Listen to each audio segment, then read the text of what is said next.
Hey, ciao à tutti, bienvenue sous le soleil du midi, sur les hauteurs d'une petite ville qui se situe au cœur de la Provence. Une ville qui a conservé tout son charme d'antan à l'accent chantant, accompagné des chants des cigales. Oh les cigales, vous dormez ou quoi? Ah, aux senteurs de thym, de romarin et de farigoulettes. Ici, Salon de Provence. Savez-vous que Nostradamus, grand médecin prophète du XVIe siècle, célèbre Provence, que dis-je, dans le monde entier pour ses prophéties, a vécu ici même à Salon de Provence. Dans son recueil Les Centuries, il avait prédit que moi, Pasquale, j'allais te faire découvrir une recette provençale que tu vas adorer. Alors, me voilà devant toi. Je vais t'apprendre comment cuisiner un fruit de saison. Un fruit charnu gorgé de jus de soleil de ce beau pays. Il se consomme sous toutes ses formes, cru, cuit, agrémenté à toutes les sauces. Je veux parler, bien sûr, de la tomate. Et qui dit Provence et tomate, dit tomate à la provençale. Mais la tomate à la provençale, qu'est-ce que c'est tout simple, c'est des tomates, du persil, de l'ail et de l'huile d'olive du pays. Et pour toi, le pêcheur du Nord qui ne voit jamais le soleil, mais tu sais quoi Manine, c'est ton jour de chance. La Provence s'invite dans ton assiette. Allez, tu sais quoi, viens avec moi. Oh tomate, belle tomate, tu es aussi jolie qu'un cœur, tu respires le bonheur. Ton rouge carmin va si bien avec du thym. Origan, ail ou huile d'olive, tu sublimeras tous les papilles. Ah, c'est mon côté poète, je me suis un peu emporté. Alors Manine, revenons à la recette. Pour réaliser les tomates à la provençale, il te faut, écoute-moi bien, 6 tomates rondes du pays, une tasse de persil au pêcheur, il s'est pris un coup de chaud ce persil, là, non? Il s'est pris un coup de bambou. Bon ben, il faudra la faire. 4 gousses d'ail, enfin 4 gousses d'ail, hein, vous avez compris. 50 g de chapelure, de l'huile d'olive bien sûr, du sel, du poivre, et l'essentiel, des herbes de Provence. Alors Manine, pour ce faire, tu prends tes 6 tomates, tu les passes sous l'eau d'abord, hein, et on va les découper. On les découpe aux 3 quarts, juste de façon à enlever le chapeau. Alors je te montre. Voilà. Alors la petite astuce pour faire retenir la tomate, pour pas qu'elle glisse dans le plat, c'est de couper légèrement le cul de la tomate. Enfin, nous on appelle ça le tafanard hein, en Provence. Légèrement. Comme ceci. De façon à ce que la tomate tienne. Sinon elle se balade. Et tu fais de même pour le reste des tomates.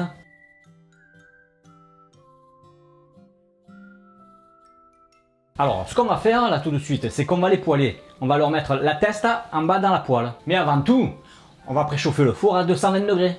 Alors on va les saler un petit peu. Voilà.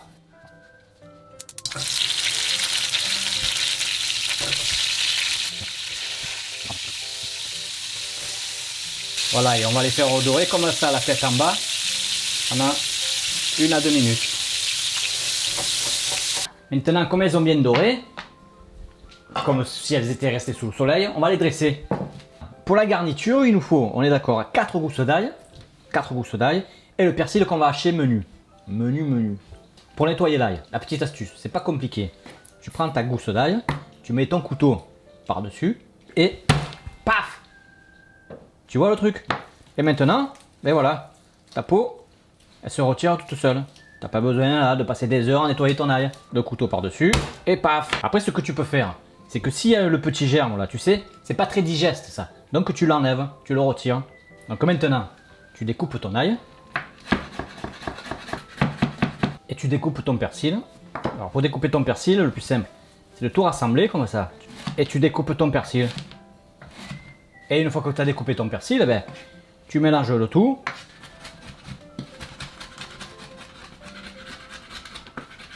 Alors une fois que tu as tout bien haché menu, eh ben, on va mélanger notre persillade à la chapelure. On prend un contenant. Alors tu vois là, regarde, j'ai récupéré l'huile que j'avais réservée de la cuisson des tomates. Donc on va rajouter notre chapelure. Voilà. On va rajouter notre persillade. Un peu de sel, un peu de poivre et de l'huile d'olive. Voilà. Et pour finir, bien entendu, des herbes de Provence, l'équivalent à peu près d'une grosse cuillère. Et tu mélanges le tout.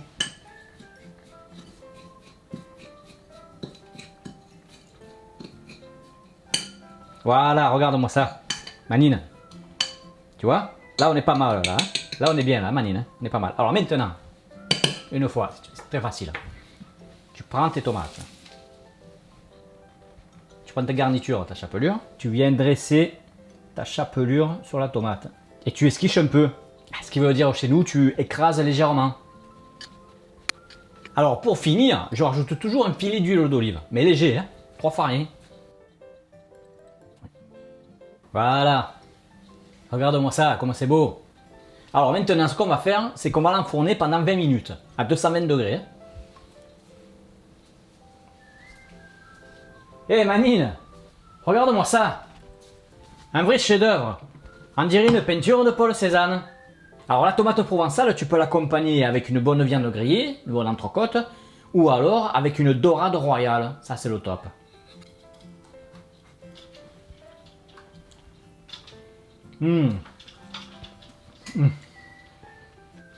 Trop bon.